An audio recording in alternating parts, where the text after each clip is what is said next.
7. Khalil's funeral is Friday, tomorrow, exactly 1 week since he died. I'm at school trying not to think about what he'll look like in the coffin, how many people will be there, what he'll look like in the coffin, if other people will know I was with him when he died, what he'll look like in the coffin. I'm failing at not thinking about it. On the Monday night news, they finally gave Khalil's name in the story about the shooting, but with a title added to it. Khalil Harris, a suspected drug dealer. They didn't mention that he was unarmed. They said that an unidentified witness had been questioned and that the police were still investigating. After what I told the cops, I'm not sure what's left to investigate. In the gym, everyone's changed into their blue shorts and gold Williamson t-shirts, but class hasn't started yet. To pass time, some of the girls challenged some of the boys to a basketball game. They're playing on one end of the gym, the floor squeaking as they run around. The girls are all, "Stop!"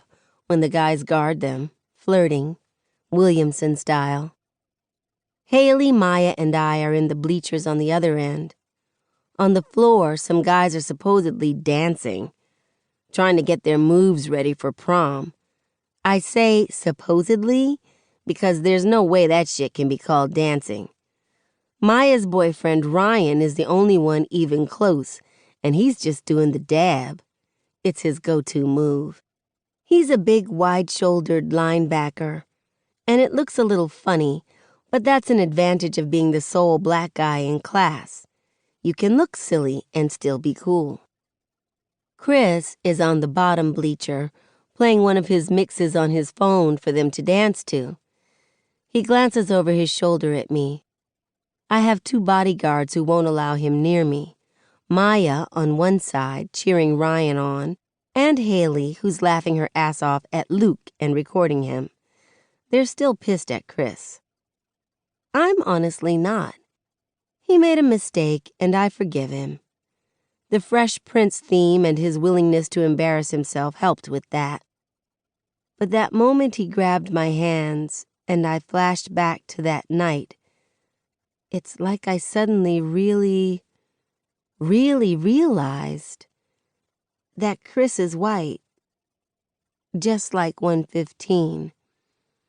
And I know I'm sitting here next to my white best friend, but it's almost as if I'm giving Khalil, Daddy, 7, and every other black guy in my life a big, loud fuck you by having a white boyfriend. Chris didn't pull us over. He didn't shoot Khalil. But am I betraying who I am by dating him? I need to figure this out. "Oh my God, that's sickening," says Haley. She stopped recording to watch the basketball game. "They're not even trying." They're really not. The ball sails past the hoop from an attempted shot by Bridget Holloway.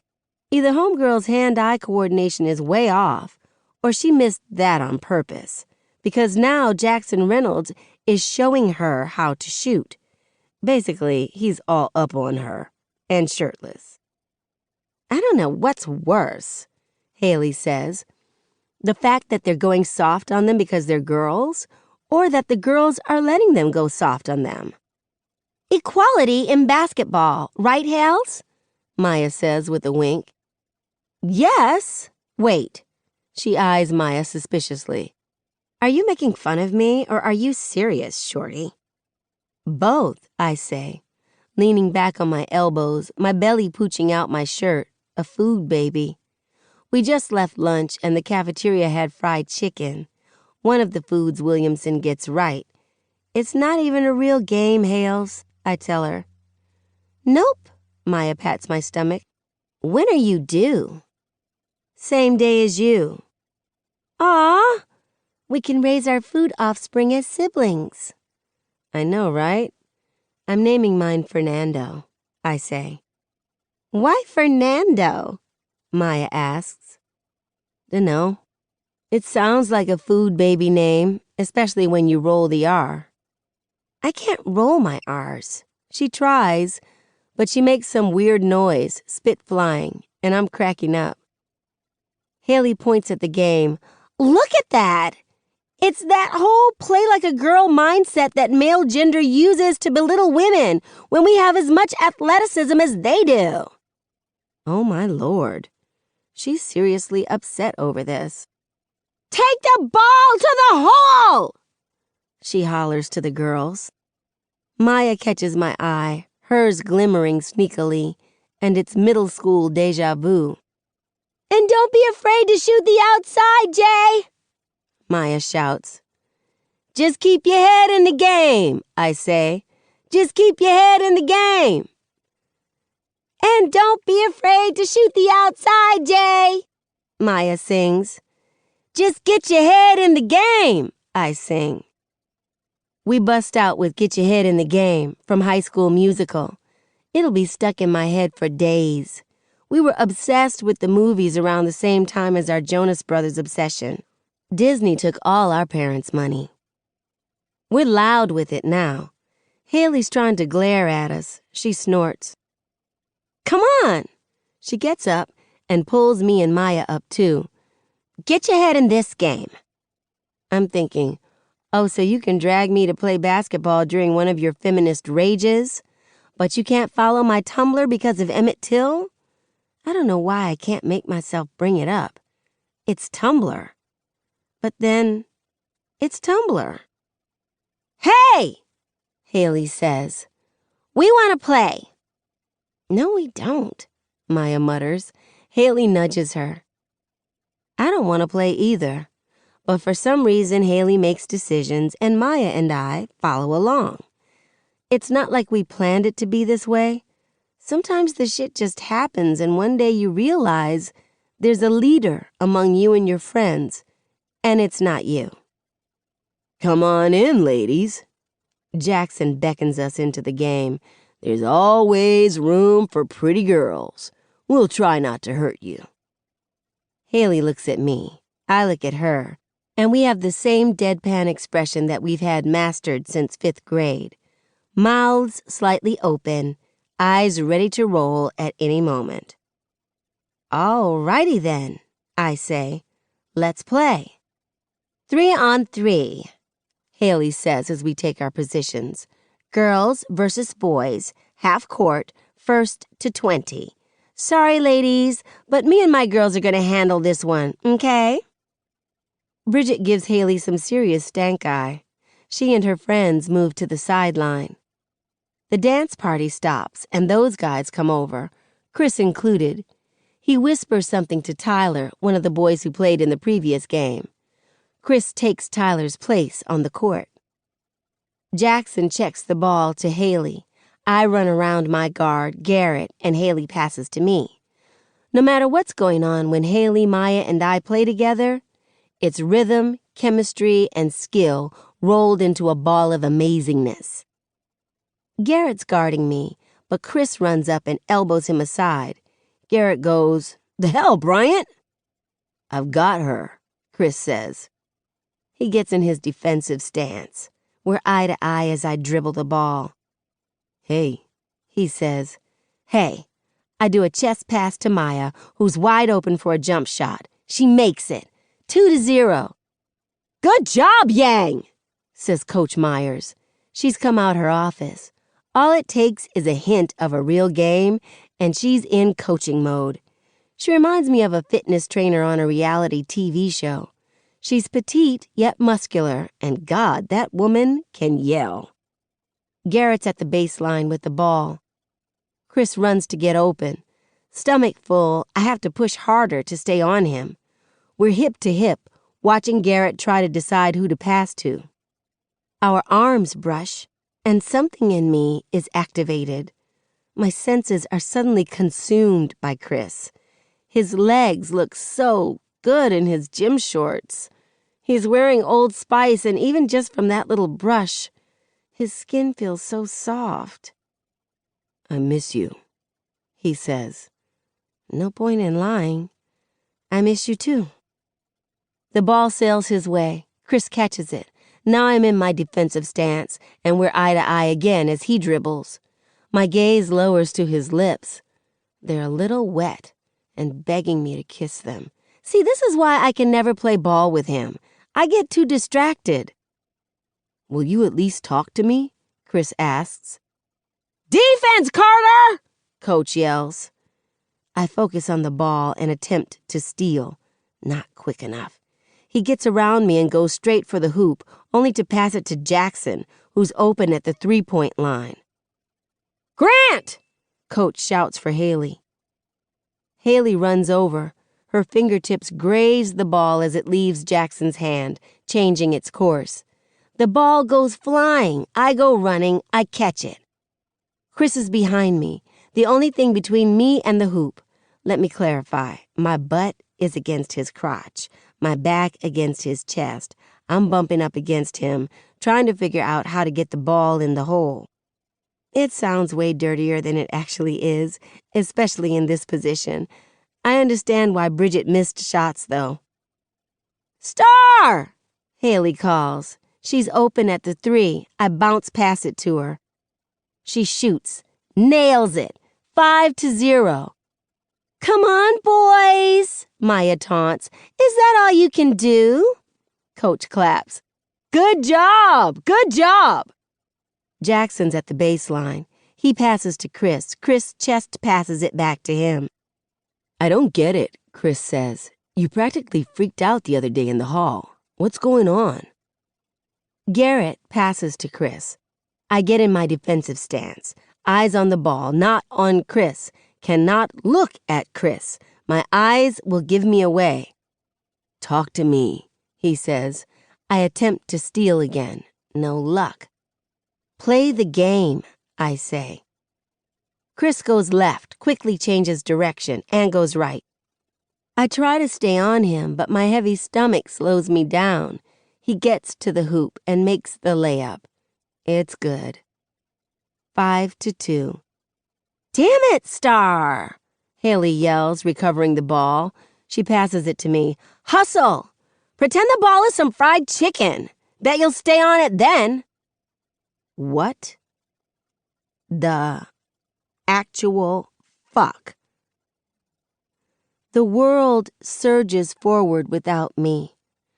I hold the ball and stare at Haley as she jogs away, blue-streaked hair bouncing behind her. I can't believe she said...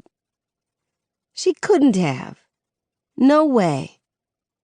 The ball falls out my hands. I walk off the court.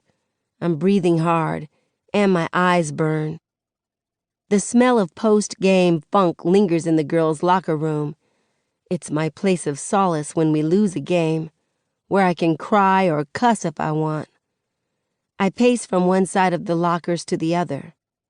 Haley and Maya rush in, out of breath. What's up with you? Haley asks. Me? I say, my voice bouncing off the lockers. What the hell was that comment? Lighten up, it was only game talk. A fried chicken joke was only game talk?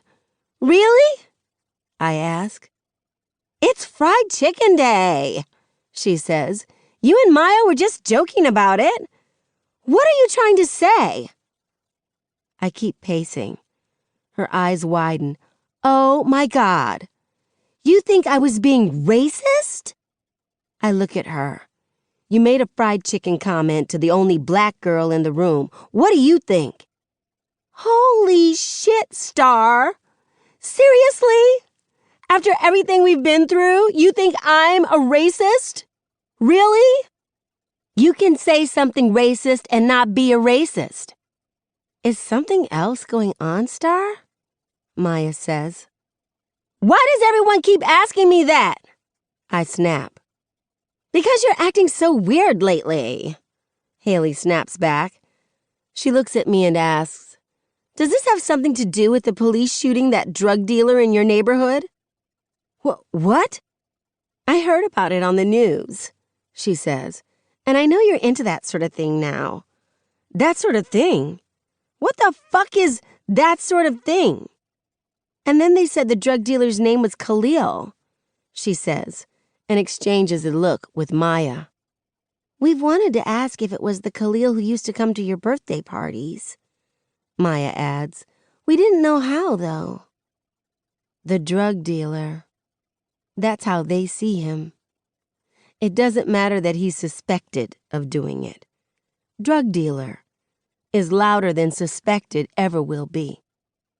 If it's revealed that I was in the car, what will that make me? The thug ghetto girl with the drug dealer? What will my teachers think about me? My friends? The whole fucking world, possibly. I close my eyes. Khalil stares at the sky.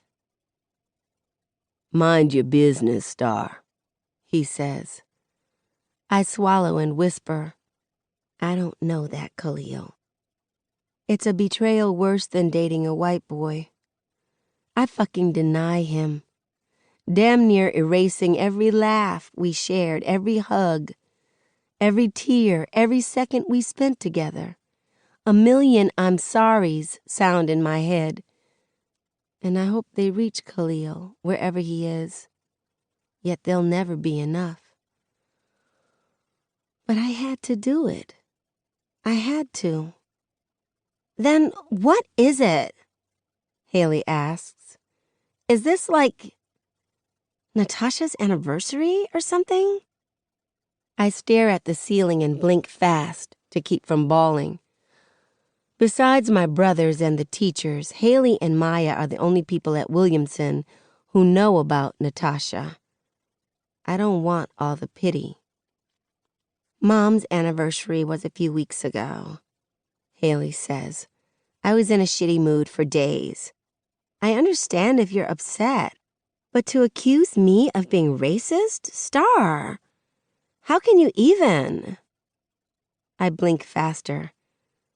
God, I'm pushing her away, Chris away. Hell, do I deserve them? I don't talk about Natasha, and I just flat out denied Khalil.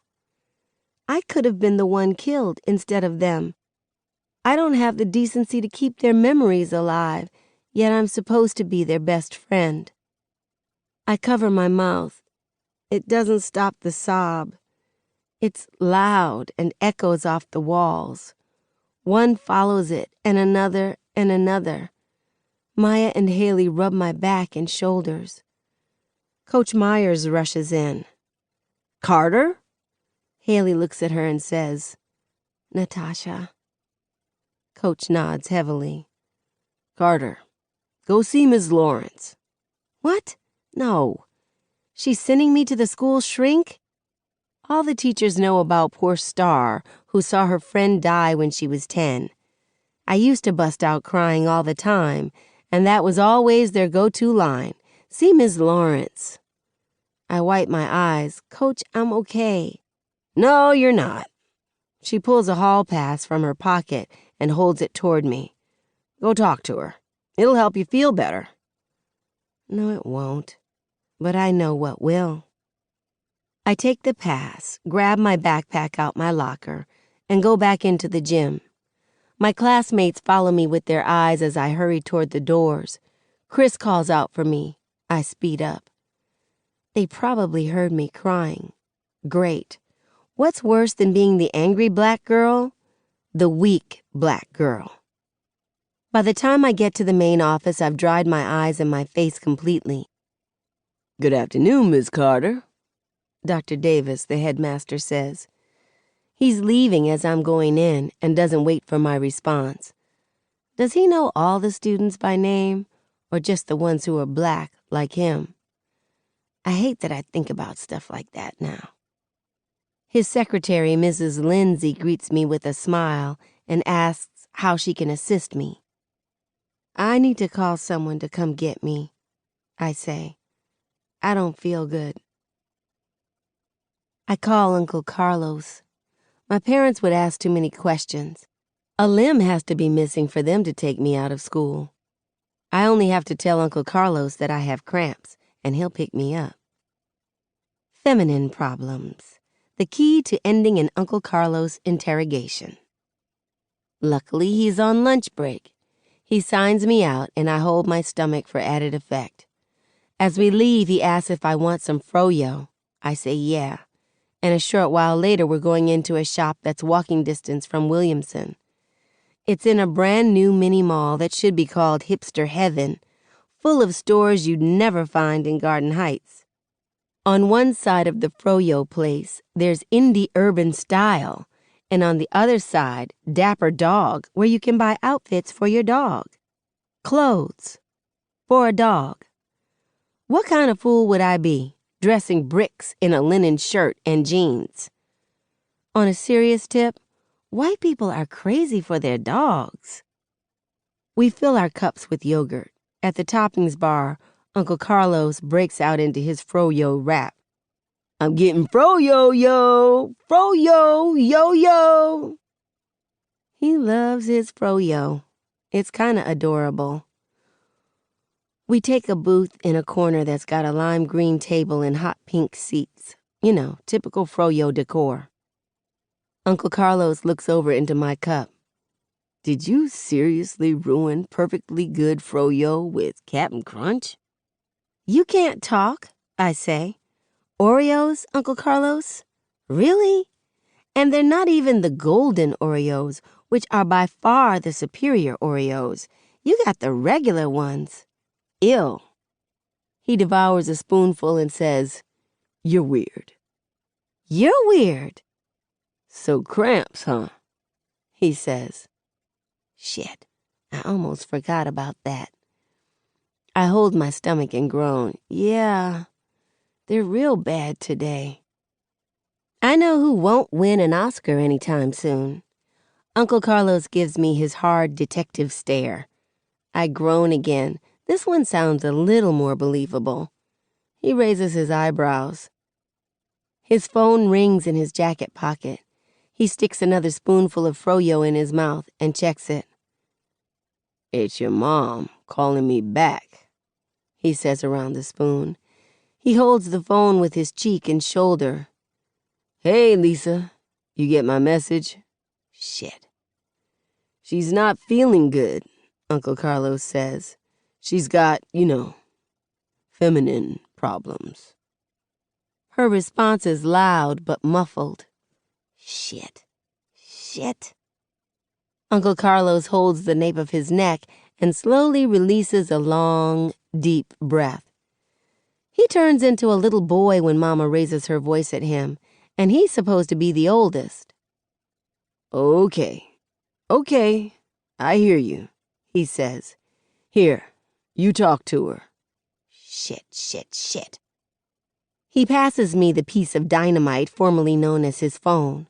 There's an explosion of questioning as soon as I say, Hello? Cramps, Star, really? She says. They're bad, Mommy, I whine, lying my butt off. Girl, please.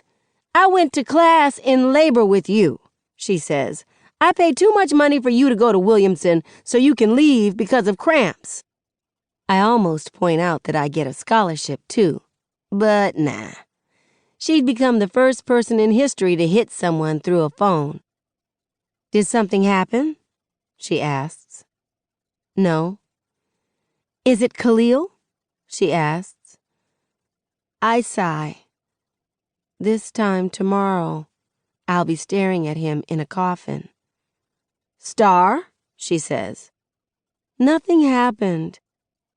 Miss Felicia calls for her in the background. Look, I gotta go, she says.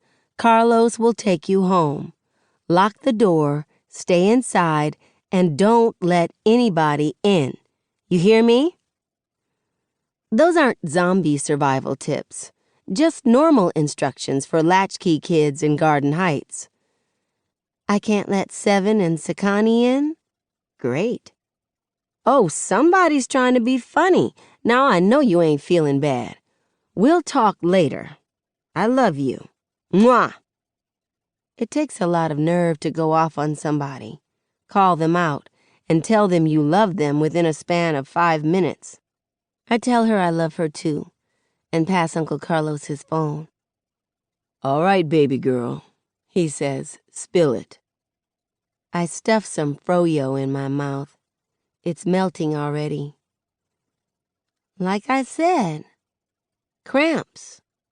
I'm not buying that, and let's be clear about something. You only get one Uncle Carlos get me out of school card per school year, and you're using it right now. You got me in December, remember? For cramps also. I didn't lie about those. They were a bitch that day. All right, one per calendar year, he clarifies. I smile. But you gotta give me a little more to work with. So talk. I push Captain Crunch around my froyo. Khalil's funeral is tomorrow. I know. I don't know if I should go. What? Why? Because, I say, I hadn't seen him in months before the party. You still should go, he says. You'll regret it if you don't. I thought about going. Not sure if that's a good idea, considering.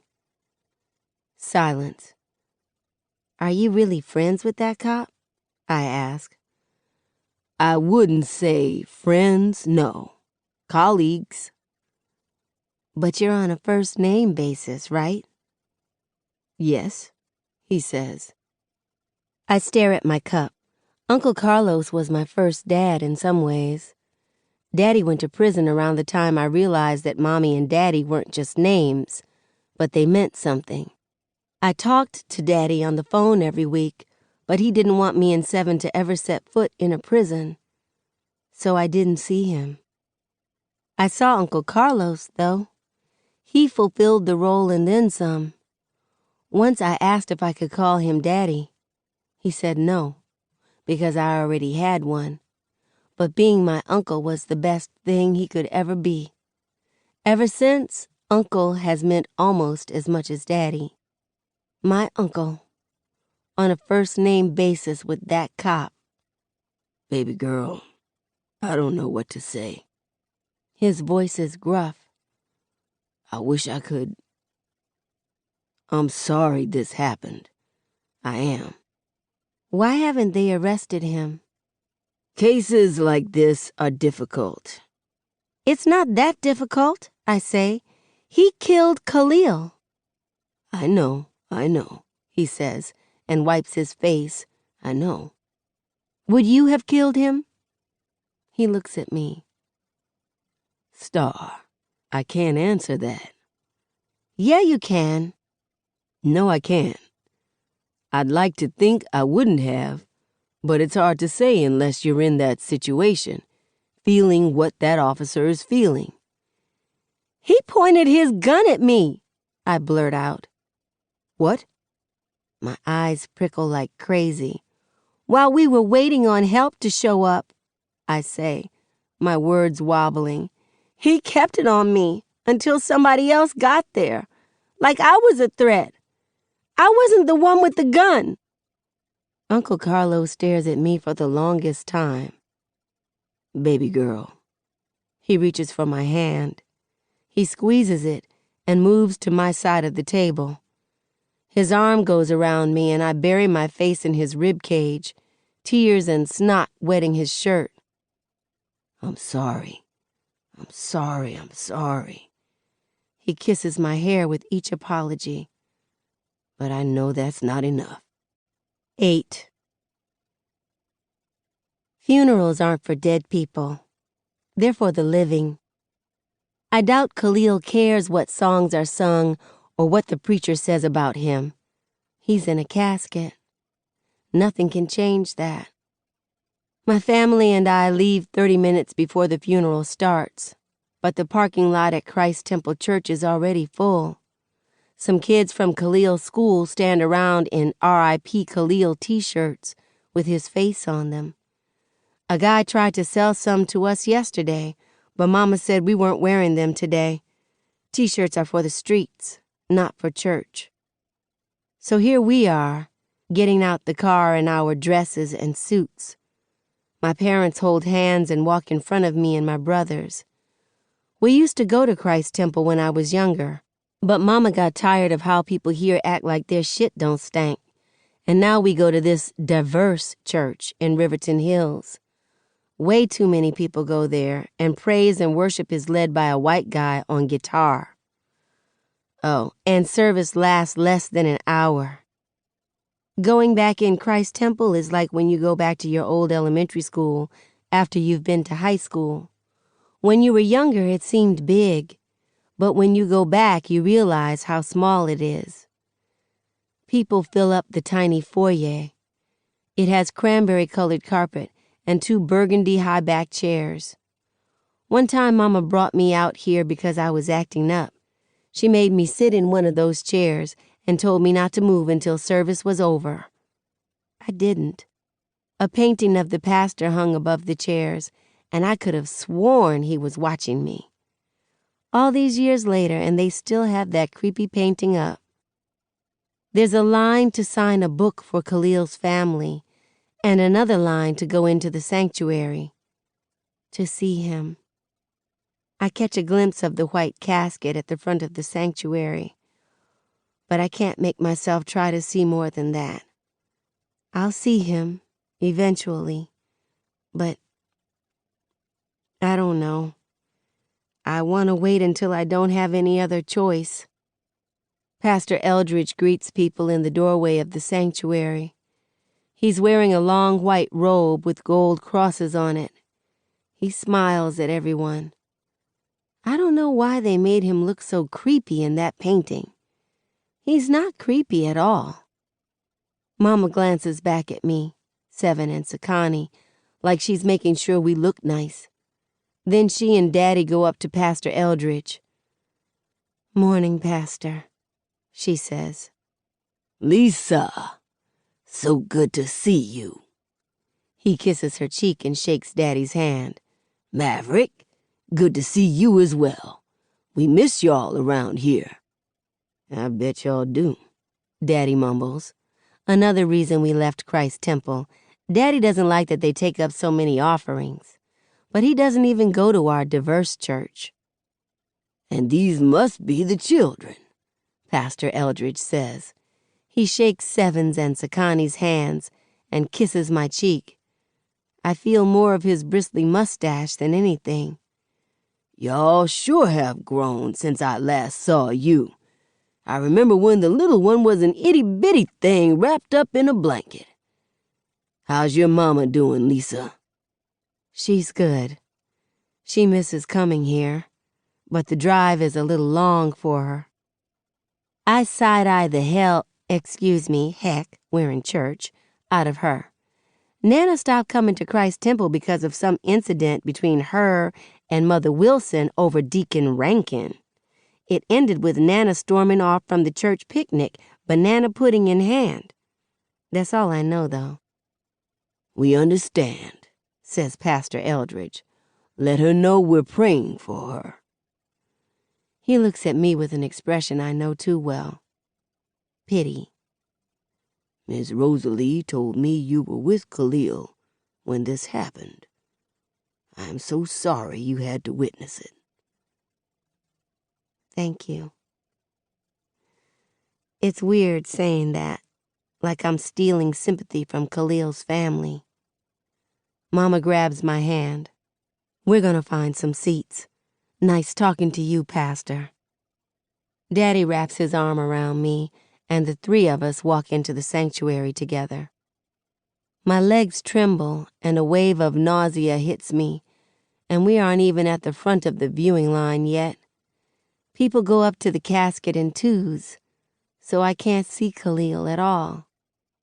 Soon there are 6 people in front of us. 4. 2. I keep my eyes closed the whole time with the last 2. Then it's our turn. My parents lead me up. "Baby, open your eyes," Mama says. I do. It looks more like a mannequin than Khalil in the casket. His skin is darker, and his lips are pinker than they should be because of the makeup. Khalil would have had a fit if he knew they put that on him. He's wearing a white suit and a gold cross pendant. The real Khalil had dimples.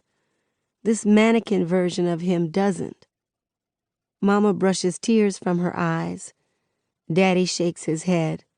Seven and Sakani stare. That's not Khalil, I tell myself. Like it wasn't Natasha. Natasha's mannequin wore a white dress with pink and yellow flowers all over it. It had on makeup, too. Mama had told me, see, she looks asleep. But when I squeezed her hand, her eyes never opened. Daddy carried me out the sanctuary as I screamed for her to wake up. We move so the next set of people can look at Khalil's mannequin. An usher is about to direct us to some seats, but this lady with natural twists gestures toward the front row of the friend's side, right in front of her. No clue who she is, but she must be somebody if she's giving orders like that. And she must know something about me if she thinks my family deserves the front row. We take our seats, and I focus on the flowers instead. There's a big heart made out of red and white roses, a K made out of calla lilies, and an arrangement of flowers in orange and green, his favorite colors. When I run out of flowers, I look at the funeral program. It's full of pictures of Khalil, from the time he was a curly-haired baby up until a few weeks ago, with friends I don't recognize. There are pictures of me and him from years ago, and one with us and Natasha. All three of us smile, trying to look gangster with our peace signs. The hood trio, tighter than the inside of Voldemort's nose. Now I'm the only one left. I close the program. Let us stand. Pastor Eldridge's voice echoes throughout the sanctuary. The organist starts playing and everyone stands. And Jesus said, "Do not let your hearts be troubled," he says, coming down the aisle. "You believe in God. Believe also in me." Miss Rosalie marches behind him. Cameron walks alongside her, gripping her hand. Tears stain his chubby cheeks. He's only 9, a year older than Sakani. Had one of those bullets hit me, that could have been my little brother crying like that. Khalil's Aunt Tammy holds Miss Rosalie's other hand. Miss Brenda is wailing behind them, wearing a black dress that once belonged to Mama. Her hair has been combed into a ponytail. 2 guys, I think they're Khalil's cousins, hold her up. It's easier to look at the casket. My father's house has many rooms. If that were not so, would I have told you that I am going there to prepare a place for you? Pastor Eldridge says. And if I go and prepare a place for you, I will come back and take you to be with me, that you also may be where I am. At Natasha's funeral, her mama passed out when she saw her in the casket. Somehow Khalil's mama and grandma don't. I want to make one thing clear today, Pastor Eldridge says, once everyone is seated. No matter the circumstances, this is a homegoing celebration. Weeping may endure for a night, but how many of you know that joy? He doesn't even finish, and people shout. The choir sings upbeat songs, and almost everyone claps and praises Jesus. Mama sings along and waves her hands. Khalil's grandma and auntie clap and sing too. A praise break even starts, and people run around the sanctuary and do the Holy Ghost 2-step, as Seven and I call it, their feet moving like James Brown and their bent arms flapping like chicken wings. But if Khalil's not celebrating, how the hell can they? And why praise Jesus, since he let Khalil get shot in the first place?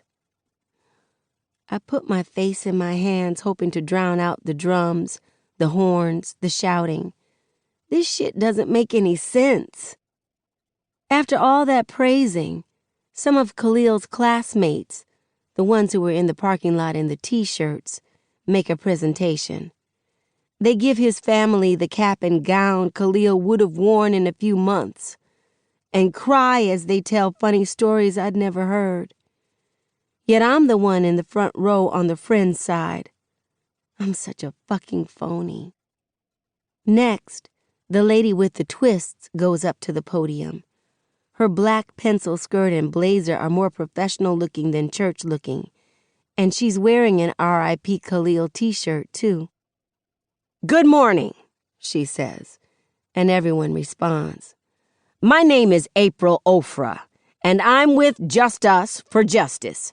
We are a small organization here in Garden Heights that advocates for police accountability. As we say farewell to Khalil, we find our hearts burdened with the harsh truth of how he lost his life. Just before the start of this service, I was informed that despite a credible eyewitness account, the police department has no intentions of arresting the officer who murdered this young man." "What?" I say, as people murmur around the sanctuary.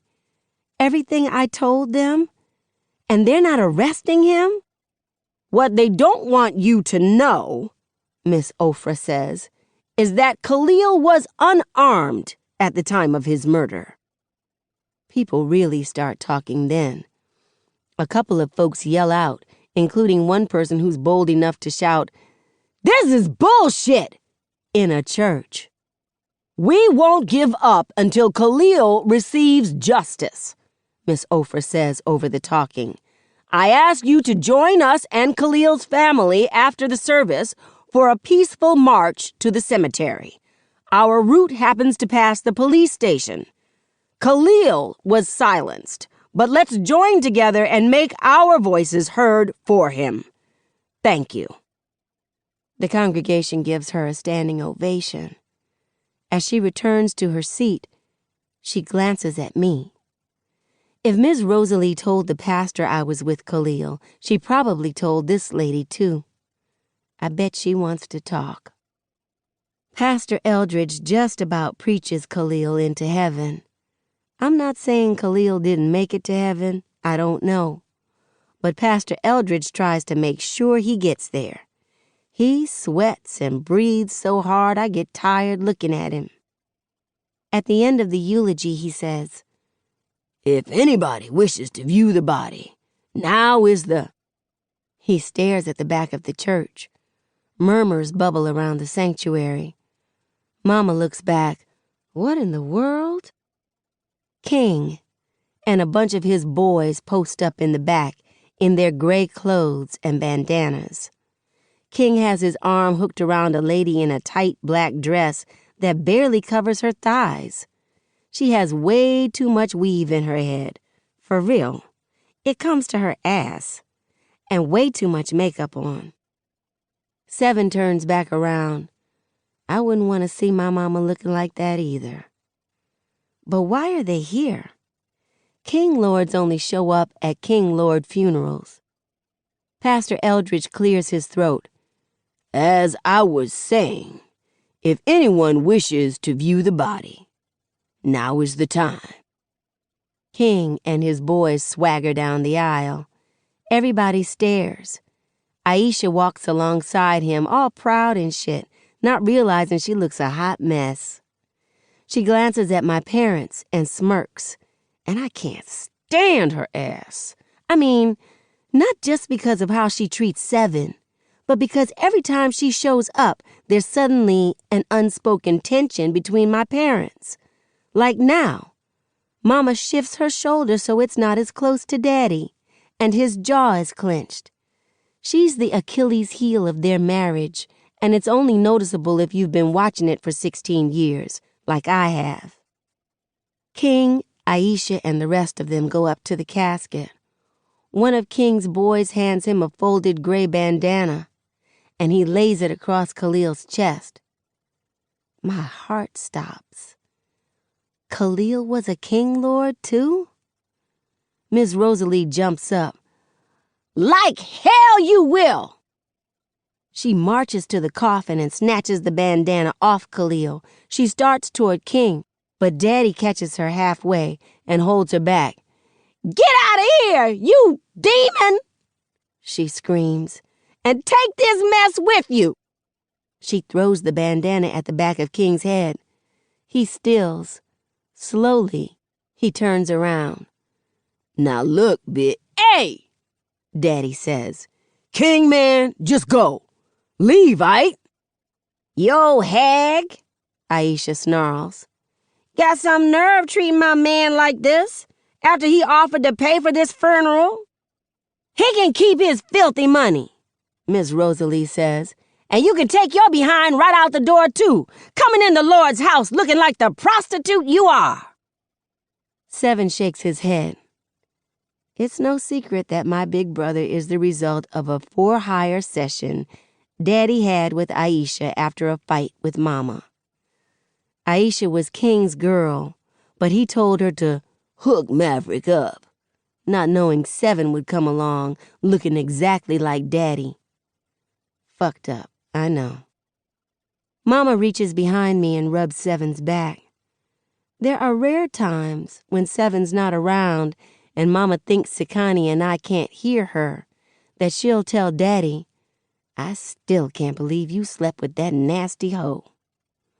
But Seven can't be around. When he's around, none of that matters. She loves him more than she hates Aisha. The King Lords leave, and conversations break out all around. Daddy leads Miss Rosalie to her seat. She's so mad she's shaking. I look at the mannequin in the coffin. All those horror stories Daddy told us about gangbanging. And Khalil became a King Lord? How could he even think about doing that? It doesn't make sense, though. He had green in his car. That's what garden disciples do, not King Lords, and he didn't run to help out with the fight at Big D's party. But the bandana... Daddy once said that's a King Lord tradition. They crown their fallen comrades by putting a folded bandana on the body, as if to say they're going into heaven repping their set. Khalil must have joined to get that honor. I could have talked him out of it. I know it. But I abandoned him. Fuck the friend side. I shouldn't even be at his funeral. Daddy stays with Ms. Rosalie for the rest of the service and later helps her when the family follows the casket out. Aunt Tammy motions us over to join them. Thank you for being here, she tells me. You meant a lot to Khalil. I hope you know that. My throat tightens too much for me to tell her he means a lot to me, too. We follow the casket with the family. Just about everyone we pass has tears in their eyes. For Khalil. He really is in that casket, and he's not coming back. I've never told anyone, but Khalil was my first crush. He unknowingly introduced me to stomach butterflies, and later heartbreak when he got his own crush on Imani Anderson, a high schooler who wasn't even thinking about fourth grade him. I worried about my appearance for the first time around him. But fuck the crush. He was one of the best friends I ever had, no matter if we saw each other every day or once a year. Time didn't compare to all the shit we went through together. And now he's in a casket. Like Natasha. Big fat tears fall from my eyes, and I sob. A loud, nasty, ugly sob that everybody hears and sees as I come up the aisle. They left me, I cry. Mama wraps her arm around me and presses my head onto her shoulder. I know, baby, but we're here. We aren't going anywhere. Warmth brushes my face and I know we're outside. All of the voices and noises make me look. There are more people out here than in the church, holding posters with Khalil's face on them and signs that say, Justice for Khalil. His classmates have posters saying, "Am I next?" and "Enough is enough." News vans with tall antennas are parked across the street. I bury my face in Mama's shoulder again. People, I don't know who, pat my back and tell me it'll be okay. I can tell when it's Daddy who's rubbing my back without him even saying anything. "We gonna stay and march, baby," he tells Mama. "I want Seven and Sakani to be a part of this." Yeah, I'm taking her home. How are y'all getting back? "We can walk to the store. I gotta open up anyway." He kisses my hair. "I love you, baby girl. Get some rest, aight?"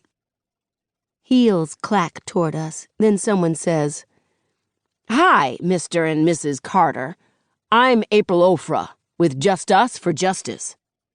Mama tenses up and pulls me closer. "How may we help you?"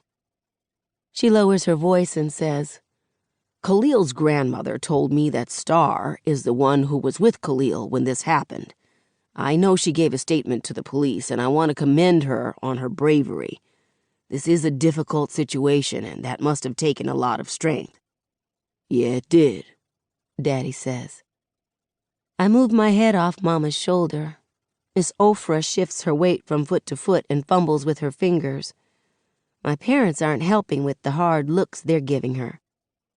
"We all want the same thing," she says. "Justice for Khalil." "Excuse me, Miss Ofra," Mama says, "but as much as I want that, I want my daughter to have some peace and privacy." Mama looks at the news vans across the street. Ms. Ofra glances back at them. "Oh," she says. "Oh, no. No, we weren't. I don't want to put Star out there like that. Quite the opposite, actually. I want to protect her privacy." Mama loosens her hold. "I see." "Star offers a unique perspective in this, one you don't get a lot with these cases, and I want to make sure her rights are protected and that her voice is heard. But without her being exploited," Daddy asks. "Pimped?" "Exactly. This case is about to gain national media attention, but I don't want it to be at her expense." She hands each of us a business card. "Besides being an advocate, I'm also an attorney. Just Us for Justice isn't providing the Harris family with legal representation. Someone else is doing that. We're simply rallying behind them. However, I'm available and willing to represent Star on my own. Whenever you're ready, please give me a call, and I am so sorry for your loss." She disappears into the crowd. Call her when I'm ready, huh? I'm not sure I'll ever be ready for the shit that's about to happen. 9. My brothers come home with a message. Daddy spending the night at the store. He also leaves instructions for us. Stay inside. A chain-link fence surrounds our house. Seven puts the big lock on the gate, the one we use when we go out of town. I bring Bricks inside. He doesn't know how to act, walking around in circles and jumping on the furniture. Mama doesn't say anything until he gets on her good sofa in the living room. "Hey!" she snaps her fingers at him. "Get your big behind off my furniture. You crazy?" He whimpers and scurries over to me. The sun sets. We're in the middle of saying grace over pot roast and potatoes when the first gunshots ring out. We open our eyes. Sakani flinches. I'm used to gunshots, but these are louder, faster. One barely sounds off before another's right behind it. "Machine guns," says Seven. More shots follow. "Take your dinner to the den," Mama says, getting up from the table. "And sit on the floor. Bullets don't know where they're supposed to go." Seven gets up too. "Ma, I can." "Seven, den," she says. "But Seven! She breaks his name down. "I'm turning the lights off, baby, okay?" Please go to the den. He gives in. All right. When Daddy isn't home, Seven acts like he's the man of the house by default. Mama always has to break his name down and put him in his place. I grab my plate and Mama's and head for the den, the one room without exterior walls. Bricks is right behind me, but he always follows food. The hallway darkens as Mama turns off the lights throughout the house. We have one of those old-school big-screen TVs in the den. It's Daddy's prized possession. We crowd around it, and Seven turns on the news, lighting up the den. There are at least 100 people gathered on Magnolia Avenue. They chant for justice and hold signs, fists high in the air for Black Power. Mama comes in, talking on the phone. All right, Mrs. Pearl, as long as you're sure. Just remember, we got enough room over here for you if you don't feel comfortable being alone. I'll check in later. Mrs. Pearl is this elderly lady who lives by herself across the street. Mama checks on her all the time. She says Mrs. Pearl needs to know that somebody cares. Mama sits next to me. Sekani rests his head in her lap. Bricks mimics him and puts his head in my lap, licking my fingers. Are they mad 'cause Khalil died? Sekani asks. Mama brushes her fingers through his high-top fade. Yeah, baby, we all are. But they're really mad that Khalil was unarmed. Can't be a coincidence this is happening after Miss Ofra announced that at his funeral. The cops respond to the chants with tear gas that blankets the crowd in a white cloud. The news cuts to footage inside the crowd of people running and screaming. Damn, Seven says. Sekani buries his face in Mama's thigh. I feed Bricks a piece of my pot roast. The clenching in my stomach won't let me eat. Sirens wail outside. The news shows 3 patrol cars that have been set ablaze at the police precinct, about a 5-minute drive away from us. A gas station near the freeway gets looted, and the owner, this Indian man, staggers around bloody, saying he didn't have anything to do with Khalil's death. A line of cops guard the Walmart on the east side. My neighborhood is a war zone. Chris texts to see if I'm okay, and I immediately feel like shit for avoiding him, Beyoncéing him, and everything else. I would apologize, but texting I'm sorry, combined with every emoji in the world, isn't the same as saying it face to face. I do let him know I'm okay, though. Maya and Haley call, asking about the store, the house, my family, me. Neither of them mention the fried chicken drama. It's weird talking to them about Garden Heights. We never do. I'm always afraid one of them will call it the ghetto. I get it. Garden Heights is the ghetto, so it wouldn't be a lie. But it's like when I was 9 and Seven and I got into one of our fights. He went for a low blow and called me Shorty McShort. A lame insult now, when I think about it, but it tore me up back then. I knew there was a possibility I was short. Everybody else was taller than I was, and I could call myself short if I wanted. It became an uncomfortable truth when Seven said it. I can call Garden Heights the ghetto all I want. Nobody else can. Mama stays on her phone, too, checking on some neighbors and getting calls from others who are checking on us. Miss Jones down the street says that she and her 4 kids are holed up in their den like we are. Mr. Charles next door says that if the power goes out, we can use his generator. Uncle Carlos checks on us, too. Nana takes the phone and tells Mama to bring us out there, like we're about to go through the shit to get out of it. Daddy calls and says the store is all right. It doesn't stop me from tensing up every time the news mentions a business that's been attacked. The news does more than give Khalil's name now. They show his picture, too. They only call me the witness, sometimes the 16-year-old black female witness. The police chief appears on screen and says what I was afraid he'd say. We have taken into consideration the evidence as well as the statement given by the witness, and as of now, we see no reason to arrest the officer. Mama and Seven glance at me. They don't say anything with Sekani right here. They don't have to. All of this is my fault. The riots, gunshots, tear gas, all of it are ultimately my fault. I forgot to tell the cops that Khalil got out with his hands up. I didn't mention that the officer pointed his gun at me. I didn't say something right, and now that cop's not getting arrested.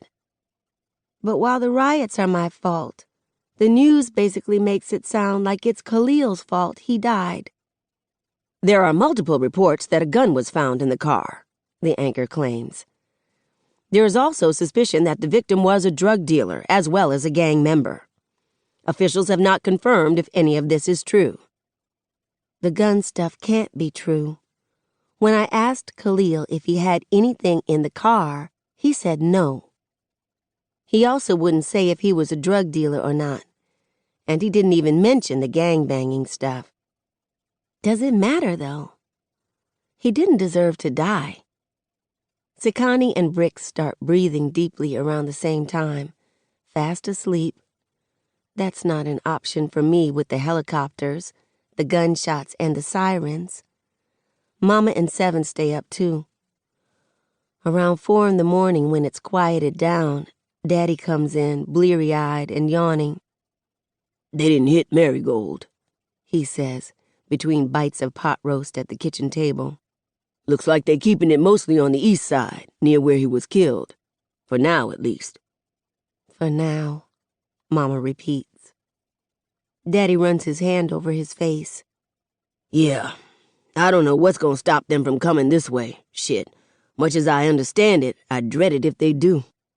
We can't stay here, Maverick, she says, and her voice is shaky, like she's been holding something in this entire time and is just now letting it out. This won't get better. It'll get worse. Daddy reaches for her hand. She lets him take it, and he pulls her onto his lap.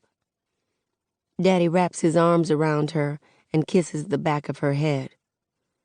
We'll be all right. He sends me and Seven to bed. Somehow I fall asleep.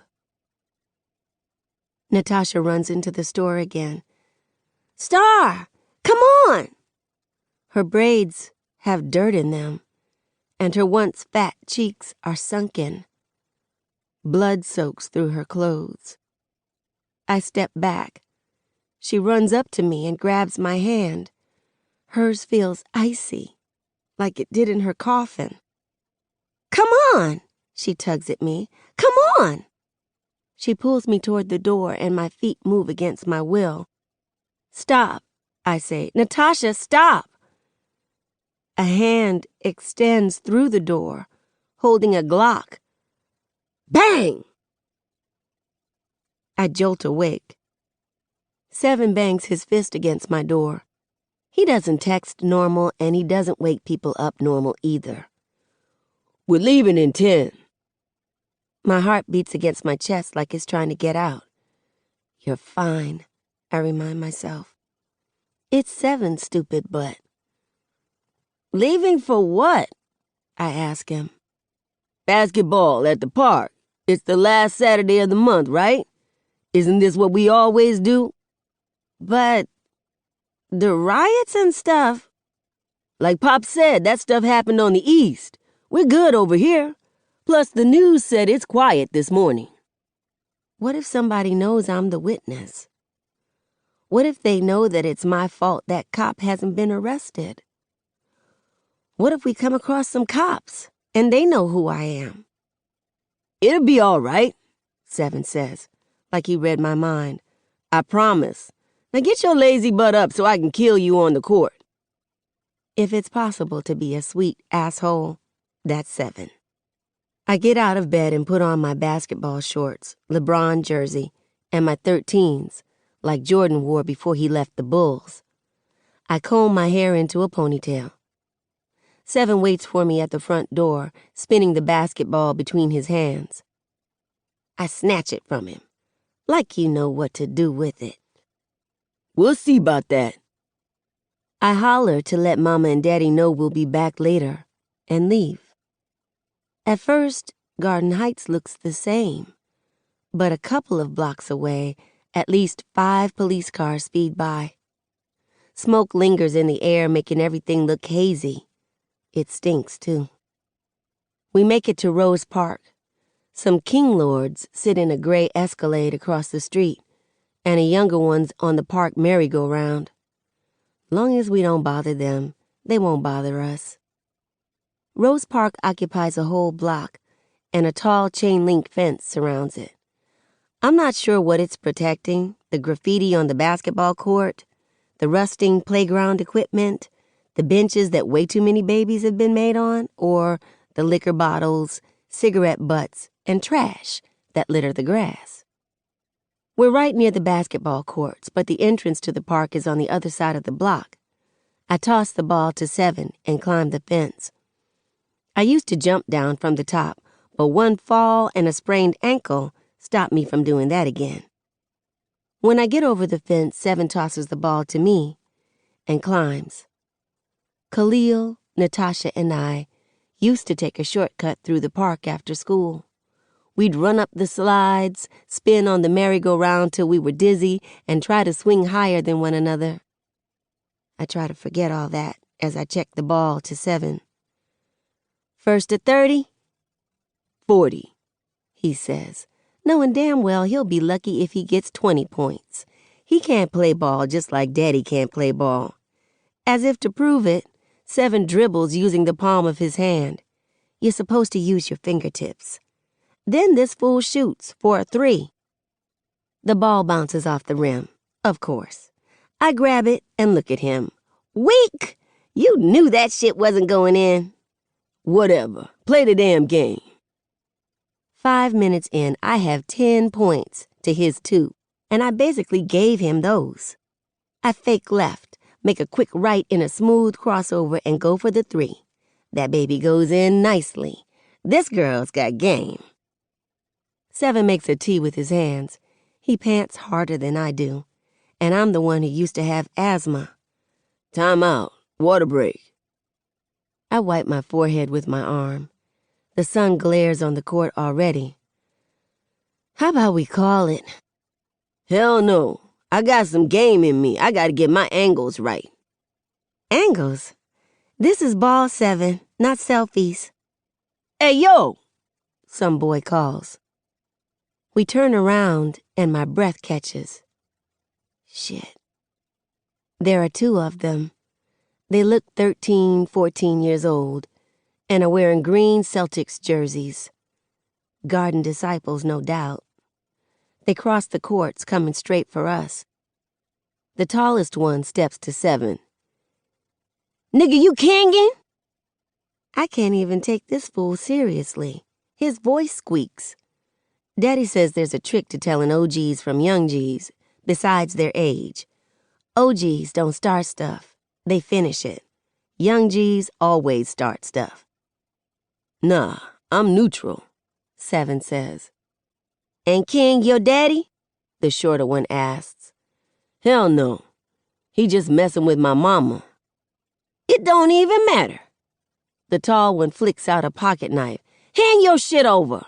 Sneakers, phones, everything. Rule of the garden. If it doesn't involve you, it doesn't have shit to do with you. Period. The king lords in the Escalade see everything going down. Since we don't claim their set, we don't exist. But the boy on the merry-go-round runs over and pushes the GDs back. He lifts up his shirt, flashing his piece. We got a problem? They back up. Yeah, we got a problem, the shorter one says. You sure? Last time I checked, Rose Park was king territory. He looks toward the Escalade. The king lords inside nod at us, a simple way of asking if things are cool. We nod back. Aight, the tall GD says. We got you. The GDs leave the same way they came. The younger king lord slaps palms with 7. You straight, bruh? He asks. Yeah. Good looking out, Vontae. I can't lie. He's kind of cute. Hey, just 'cause I have a boyfriend doesn't mean I can't look. And as much as Chris drools over Nicki Minaj, Beyonce, and Amber Rose, I dare him to get mad at me for looking. On a side note, my boyfriend clearly has a type. This Vontae guy's around my age, a little taller, with a big afro puff and the faint signs of a mustache. He has some nice lips, too. Real plump and soft. I've looked at them too long. He licks them and smiles. I had to make sure you and Lil Mama were okay. And that ruins it. Don't call me by a nickname if you don't know me. Yeah, we're fine, I say. Them GDs helped you out anyway, he tells Seven. She was killing you out here. Man, shut up, Seven says. This is my sister, Star. Oh, yeah, the guy says. You the one who work up in Big Mav's store, ain't you? Like I said, I get that all the time. Yup, that's me. Star, this is Devontae, Seven says. He's one of King's boys. Devontae? So this is the dude Kenya fought over. Yeah, that's me. He looks at me from head to toe and licks his lips again. You heard about me or something? All that lip licking. Not cute. Yeah, I've heard about you. And you may want to get some chapstick if your lip's that dry, since you're licking them so much. Damn, it's like that? What she means is thanks for helping us out, Seven says, even though that's not what I meant. We appreciate it. It's all good. Them fools running around here 'cause the riot's happening on their side. It's too hot for them over there. What you doing in the park this early anyway? Seven asks. He shoves his hands in his pockets and shrugs. Posted up. You know how it go. He's a D-boy. Damn. Kenya really knows how to pick them. Anytime drug-dealing gangbangers are your type, you've got some serious issues. Well, King is her daddy. I heard about your brother, Seven says. I'm sorry, man. Dalvin was a cool dude. Devontae kicks at a pebble on the court. Thanks. Mom's taking it real hard. That's why I'm here. Had to get out the house. Dalvin? Devontae? I tilt my head. Your mama named y'all after them dudes from that old group Jodeci? I only know because my parents loved them some Jodeci. Yeah, so? It was just a question. You don't have to have an attitude. A white Tahoe screeches to a stop on the other side of the fence. Daddy's Tahoe. His window rolls down. He's in a wife beater and pillow marks zigzag across his face. I pray he doesn't get out because knowing Daddy, his legs are ashy and he's wearing Nike flip-flops with socks. What the hell y'all thinking, leaving the house without telling nobody? He yells. The King lords across the street bust out laughing. Devontae coughs into his fist like he wants to laugh too. Seven and I look at everything but Daddy. Oh, y'all want to act like y'all don't hear me? Answer me when I'm talking to you. The King lords howl with laughter. Pops, we just came to play ball, Seven says. I don't care. All this shit going on and y'all leave? Get in this truck. God damn, I say under my breath. Always gotta act a fool. What you say? He barks. The King lords howl louder. I want to disappear. Nothing, I say. Nah, it was something. Tell you what, don't climb the fence. Go round to the entrance, and I bet not beat y'all there. He drives off. Shit. I grab my ball, and Seven and I haul ass across the park. The last time I ran this fast, Coach was making us do suicides. We get to the entrance as Daddy pulls up. I climb in the back of the truck, and Seven's dumb butt gets in the passenger seat. Daddy drives off. Done lost your minds, he says. People rioting, damn near calling the National Guard around here, and y'all want to play ball. Why you have to embarrass us like that? Seven snaps. I'm so glad I'm in the back seat. Daddy turns toward Seven, not even looking at the road, and growls, You ain't too old. Seven stares ahead. Steam is just about coming off him. Daddy looks at the road again. Got some goddamn nerve talking to me like that 'cause some king lords were laughing at you. What, you kinging now? Seven doesn't respond. I'm talking to you, boy. No, sir, he bites out. So why you care what they think? You want to be a man so damn bad, but men don't care what nobody thinks. He pulls into our driveway. Not even halfway up the walkway, I see Mama through the screen on the door, in her nightgown, her arms folded and her bare foot tapping. Get in this house, she shouts.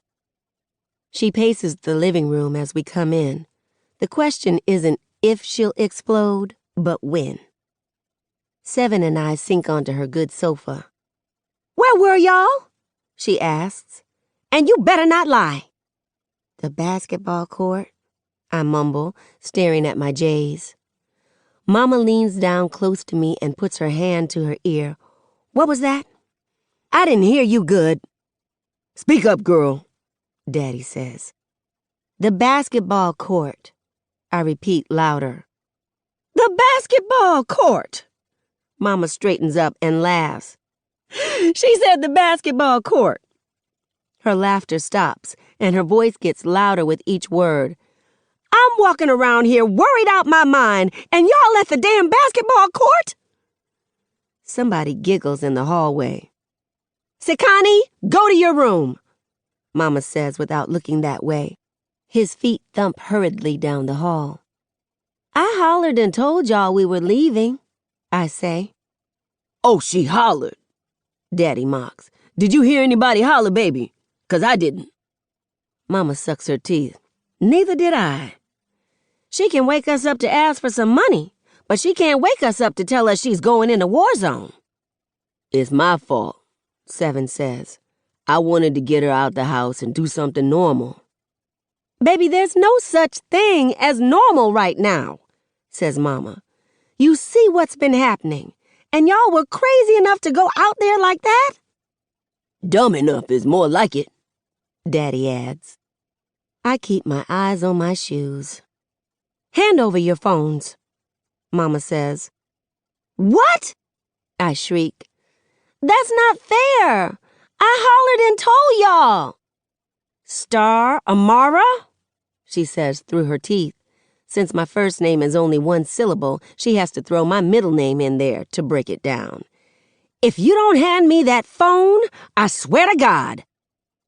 I open my mouth, but she goes, Say something else. I dare you, say something else. I'll take all them Jordans, too. This is some bullshit, for real.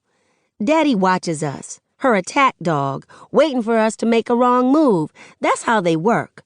Mama does the first round, and if it's not successful, Daddy goes for the KO, and you never want Daddy to go for the KO. Seven and I hand her our phones.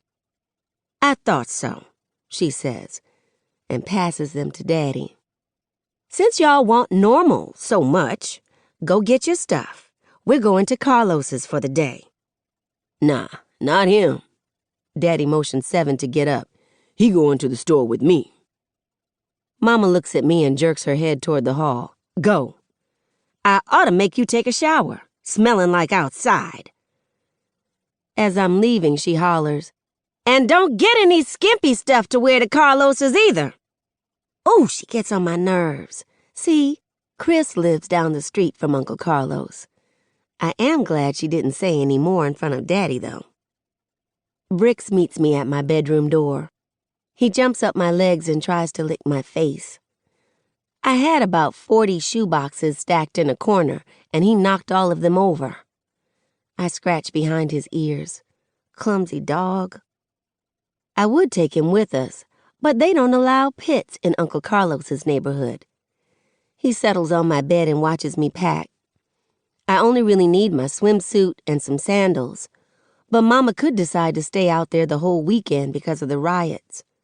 I pack a couple of outfits and get my school backpack. I throw each backpack over a shoulder. Come on, Bricks. He follows me to his spot in the backyard, and I hook him up to his chain. While I refill Bricks's food and water bowls, Daddy crouches beside his roses and examines the petals. He waters them like he's supposed to, but for some reason they're dry-looking. Come on now, he tells them. Y'all gotta do better than this. Mama and Sakani wait for me in her Camry. I end up in the passenger seat. It's childish, but I don't want to sit this close to her right now. Unfortunately, it's either sit next to her or sit next to Sir Farts-a-Lot Sakani. I'm staring straight ahead, and out the corner of my eye, I see her looking at me. She makes this sound like she's about to speak, but her words decide to come out as a sigh. Good. I don't want to talk to her either. I'm being petty as hell and don't even care. We head for the freeway, passing the Cedar Grove projects where we used to live. We get to Magnolia Avenue, the busiest street in Garden Heights, where most of the businesses are located. Usually on Saturday mornings, guys around the neighborhood have their cars on display, cruising up and down the street and racing each other. Today the street's blocked off. A crowd marches down the middle of it. They're holding signs and posters of Khalil's face and are chanting, "Justice for Khalil!" I should be out there with them. But I can't join that march, knowing I'm one of the reasons they're protesting. You know none of this is your fault, right? Mama asks. How in the world did she do that? I know. I mean it, baby. It's not. You did everything right. But sometimes right's not good enough, huh?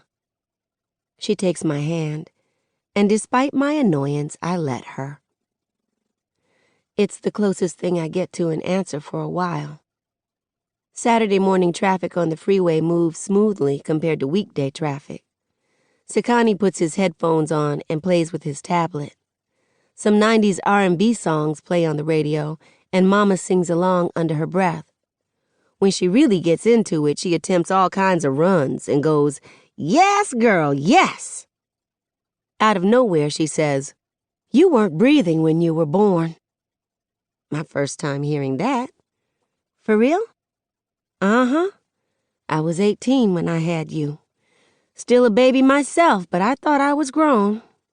Wouldn't admit to anybody that I was scared to death. Your Nana thought there was no way in hell I could be a good parent. Not wild Lisa. I was determined to prove her wrong. I stopped drinking and smoking, went to all of my appointments, ate right, took my vitamins, the whole nine. Shoot, I even played Mozart on some headphones and put them on my belly. We see what good that was. You didn't finish a month of piano lessons. I laugh. Sorry. It's okay. Like I was saying, I did everything right. I remember being in that delivery room, and when they pulled you out, I waited for you to cry. But you didn't. Everybody ran around, and your father and I kept asking what was wrong. Finally, the nurse said you weren't breathing. I freaked out. Your daddy couldn't calm me down. He was barely calm himself. After the longest minute of my life, you cried. I think I cried harder than you, though. I knew I did something wrong. But one of the nurses took my hand. Mama grabs my hand again, looked me in the eye, and said, "Sometimes you can do everything right, and things will still go wrong. The key is to never stop doing right." She holds my hand for the rest of the drive. I used to think the sun shone brighter out here in Uncle Carlos's neighborhood, but today it really does. There's no smoke lingering, and the air is fresher. All the houses have 2 stories. Kids play on the sidewalks and in the big yards. There are lemonade stands, garage sales, and lots of joggers. Even with all that going on, it's real quiet. We pass Maya's house a few streets over from Uncle Carlos's. I would text her and see if I could come over, but, I don't have my phone. You can't visit your little friend today, Mama says, reading my mind once a freaking again. You're grounded. My mouth flies wide open. But she can come over to Carlos's and see you. She glances at me out the corner of her eye with a half smile. This is supposed to be the moment I hug her and thank her and tell her she's the best. Not happening. I say, cool, whatever, and sit back. She busts out laughing. You are so stubborn. No, I'm not. Yes, you are, she says, just like your father. Soon as we pull into Uncle Carlos's driveway, Sakani jumps out. Our cousin Daniel waves at him from down the sidewalk with some other boys, and they're all on their bikes. Later, Mama, Sakani says. He runs past Uncle Carlos, who's coming out the garage, and grabs his bike. Sakani got it for Christmas, but he keeps it at Uncle Carlos's house because Mama's not about to let him ride around Garden Heights. He pedals down the driveway. Mama hops out and calls after him, Don't go too far! I get out, and Uncle Carlos meets me with a perfect Uncle Carlos hug. Not too tight, but so firm that it tells me how much he loves me in a few seconds. He kisses the top of my head twice and asks, How are you doing, baby girl? Okay, I sniff. Smoke's in the air. The good kind, though. You barbecuing? Just heated the grill up. Gonna throw some burgers and chicken on for lunch. I hope we don't end up with food poisoning, Mama teases. Ah, look who's trying to be a comedian, he says. You'll be eating your words and everything I cook, baby sis, because I'm about to throw down. Food Network doesn't have anything on me. And he pops his collar. Lord, he's so corny sometimes. Aunt Pam tends to the grill on the patio. My little cousin Ava sucks her thumb and hugs Aunt Pam's leg. The second she sees me, she comes running. Star, Star! Her ponytails fly as she runs, and she launches herself into my arms. I swing her around, getting a whole lot of giggles out of her. How's my favorite 3-year-old in the whole wide world doing? Good. She sticks her wrinkly, wet thumb back in her mouth. Hey, Auntie Lily. Hey, baby. You been good? Ava nods too much. No way she's been that good. Aunt Pam lets Uncle Carlos handle the grill and greets Mama with a hug. She has dark brown skin and big curly hair. Nana likes her because she comes from a good family. Her mom is an attorney, and her dad is the first black chief of surgery at the same hospital where Aunt Pam works as a surgeon. Real-life Huxtables, I swear. I put Ava down, and Aunt Pam hugs me extra tight. How are you doing, sweetie? Okay. She says she understands, but nobody really does. Nana comes busting out the back door with her arms outstretched. My girls! That's the first sign something's up. She hugs me and Mama and kisses our cheeks. Nana never kisses us, and she never lets us kiss her. She says she doesn't know where our mouths have been. She frames my face with her hands, talking about, Thank the Lord he spared your life. Hallelujah. So many alarms go off in my head. Not that she wouldn't be happy that the Lord spared my life, but this isn't Nana at all. She takes me and Mama by our wrists and pulls us toward the poolside loungers. Y'all come over here and talk to me. But I was going to talk to Pam. Nana looks at Mama and hisses through gritted teeth, Shut the hell up, sit down, and talk to me, goddammit. Now that's Nana.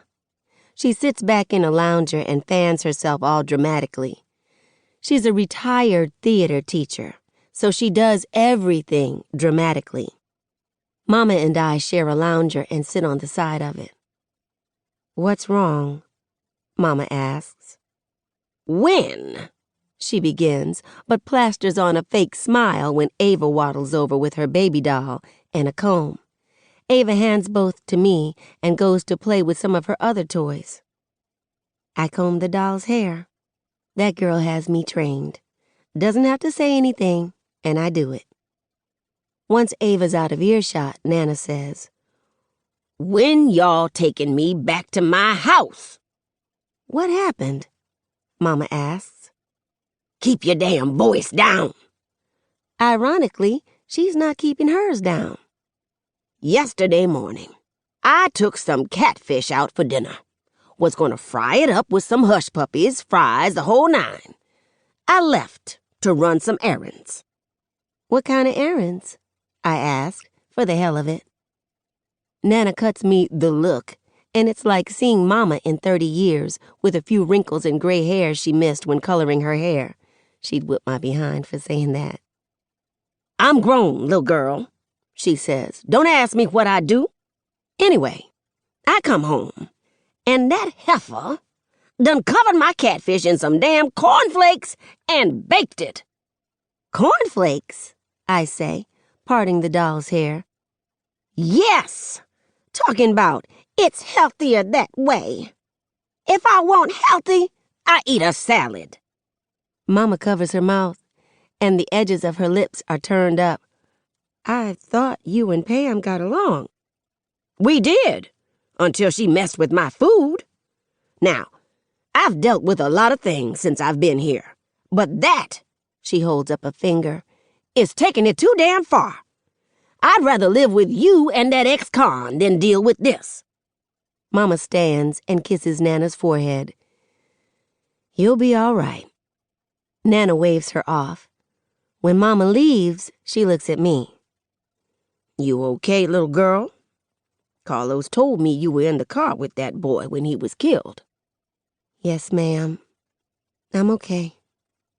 "Good. And if you're not, you will be. We're strong like that." I nod. But I don't believe it. At least, not about myself.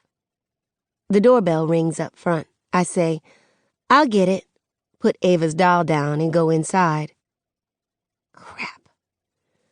Chris is on the other side of the door. I want to apologize to him, but damn it. I need time to prepare. Weird, though. He's pacing. The same way he does when we study for tests or before a big game. He's afraid to talk to me. I open the door and lean against the frame. "Hey." "Hey." He smiles. And despite everything, I smile too.